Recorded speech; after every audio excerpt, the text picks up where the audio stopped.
میں ایک عام سی نقوش والی سانولی رنگت والی عام سی لڑکی تھی، پر بلا سی پرکشش۔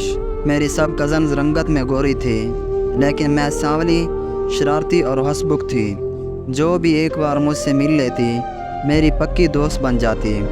سب لڑکیاں حیران ہوتی تھی کہ میں ایسا کون سا جادو کرتی ہوں، جو بھی مجھ سے ایک بار ملتا ہے وہ مجھ سے فوراً سے دوستی کر لیتا ہے۔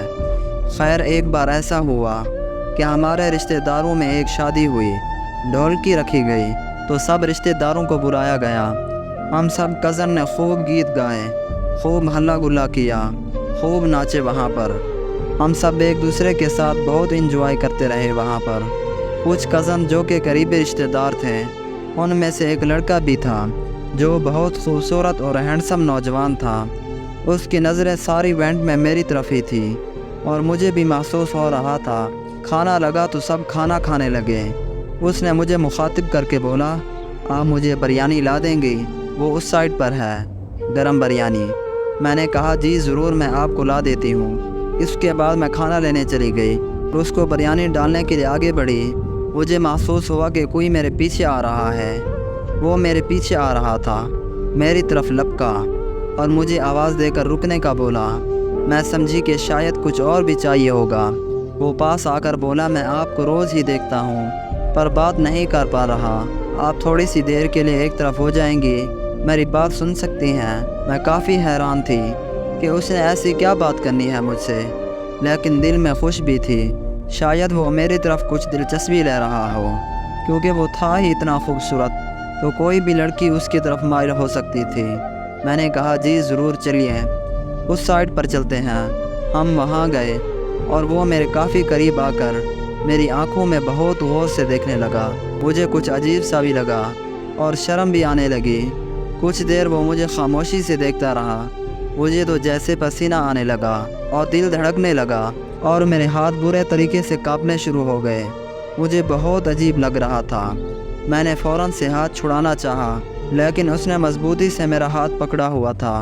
وہ آہستہ سے میرے قریب آ کر بولا، مت گھبراؤ، میں ہوں نا، مجھے غلط مت سمجھنا، تم مجھے بہت اچھی لگتی ہو۔ تمہاری شرارتیں، چمکتی آنکھیں، چہکنا اور بہت پیار سے بولنا کتنا دلکش ہے۔ میں ساری رات تمہارے بارے میں سوچتا ہوں۔ تم مجھ سے بات کر لو نا، پلیز اپنا نمبر دے دو، اور میں تم سے کچھ باتیں کرنا چاہتا ہوں۔ میں بہت گھبرا گئی اور کچھ سمجھ نہیں آ رہا تھا۔ مجھے یہ سب اچھا بھی لگ رہا تھا اور پریشانی بھی بہت ہو رہی تھی۔ خوشی اور حیرت کے ملے جلے تاثرات میرے چہرے پر صاف عیاں تھے۔ وہ مجھے دیکھ کر بہت پیار سے مسکرا رہا تھا، پھر آگے بڑھا اور میری آنکھوں پر پیار کر کے آگے بڑھ گیا۔ میں حیرت سے دیکھ رہی تھی کہ اس نے کیسے میری آنکھوں کو چوما۔ اسے کوئی خوف نہیں تھا کہ کوئی دیکھ لے گا، اور وہ ایونٹ ختم ہو گیا۔ کچھ دنوں بعد اس کا میسیج آیا اور ہماری بات شروع ہو گئی۔ بہت اچھے سے ہماری بات ہوتی اور آہستہ آہستہ ہمیں پیار ہونے لگا۔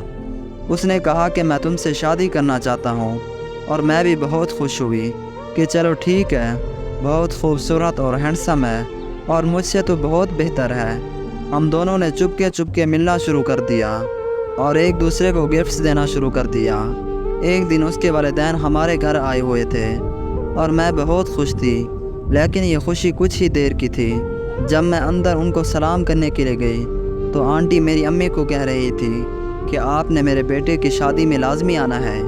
یہ بات تو جیسے میرے اوپر بجلی بن کر گری۔ وہ کہہ رہی تھی کہ بہت بڑے خاندان سے بہو لا رہی ہوں، بہت پڑھی لکھی ہے اور بے حد خوبصورت ہے۔ یہ سنتے ہی مجھے پتہ نہیں کیا ہوا، ایسا لگا کہ شاید پیروں تلے زمین ہی نہیں ہے۔ میں نے اسے فوراً کال ملائی، لیکن اس نے میری کال ریسیو نہیں کی۔ کیسے ریسیو کرتا؟ وہ تو مجھے دھوکہ دے رہا تھا۔ میری تو حالت دیکھنے والی نہیں تھی۔ وہ تو میرے ساتھ ٹائم پاس کر رہا تھا۔ اسی ڈپریشن میں میں بہت بیمار ہو گئی۔